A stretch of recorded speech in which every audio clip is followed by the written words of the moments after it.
안녕하십니까? 우리는 지금 대한민국 선거 시스템을 둘러싼 뜨거운 논쟁의 중심에 서 있습니다. 최근 이준석 전 대표와 전한길 강사가 주고받은 부정선거에 대한 격렬한 토론은 많은 국민들의 이목을 집중시켰습니다. 과연 이 논쟁은 단순한 의견 충돌일까요? 아니면 우리 민주주의의 근간을 흔들 수 있는 심각한 의혹일까요? 본 영상에서는 이 논쟁의 발단부터 주요 쟁점까지 객관적인 시각으로 차근차근 짚어보겠습니다. 논란의 불씨는 특정 선거 결과에 대한 의문 제기에서 시작되었습니다.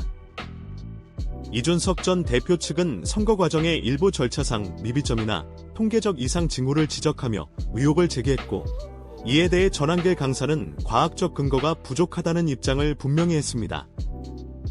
각자의 주장을 뒷받침하기 위해 제시된 자료와 논리들을 면밀히 살펴볼 필요가 있습니다.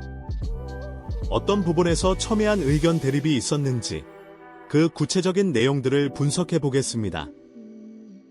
부정선거 의혹이 제기될 때마다 빠지지 않고 등장하는 키워드가 있습니다.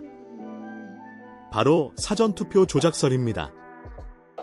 많은 사람들이 사전투표 시스템의 보안성과 투명성에 대해 우려를 표하며 이 과정에서 부정행위가 개입될 수 있다는 주장을 펼칩니다.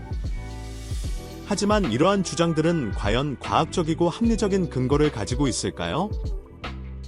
우리는 선거관리위원회의 공식 발표와 전문가들의 분석을 통해 사전투표 시스템의 작동 원리와 보안 장치를 상세히 알아보겠습니다. 특히 음모론이 확산되는 과정과 그 심리적 기제를 이해하는 것은 중요합니다. 왜 사람들은 명확한 증거 없이도 부정선거와 같은 주장을 쉽게 믿게 되는 것일까요? 이는 사회적 불안감, 정치적 불신, 그리고 정보의 비대칭성 등 복합적인 요인이 작용한 결과일 수 있습니다. 확증 편향, 집단 사고와 같은 인지적 오류가 어떻게 부정선거 음모론을 더욱 공고히 하는지 심리학적 관점에서 심층적으로 분석합니다.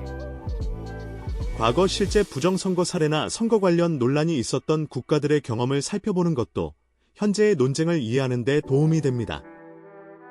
다른 나라에서는 어떤 방식으로 선거의 공정성을 담보하고 있으며 의혹이 제기되었을 때 어떻게 투명하게 해소해왔는지 비교 분석합니다.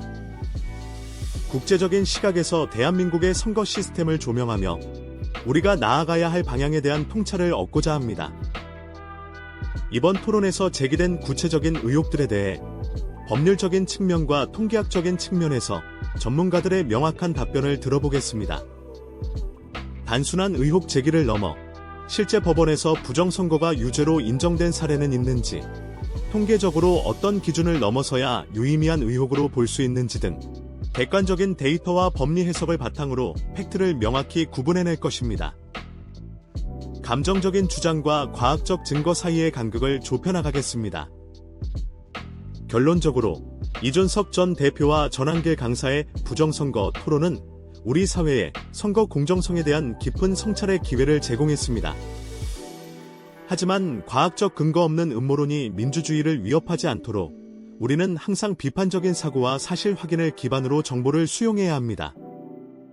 앞으로 우리 선거 시스템의 신뢰를 더욱 높이고 건강한 민주주의를 발전시키기 위해 무엇을 해야 할지 함께 고민해보는 시간이 되기를 바랍니다.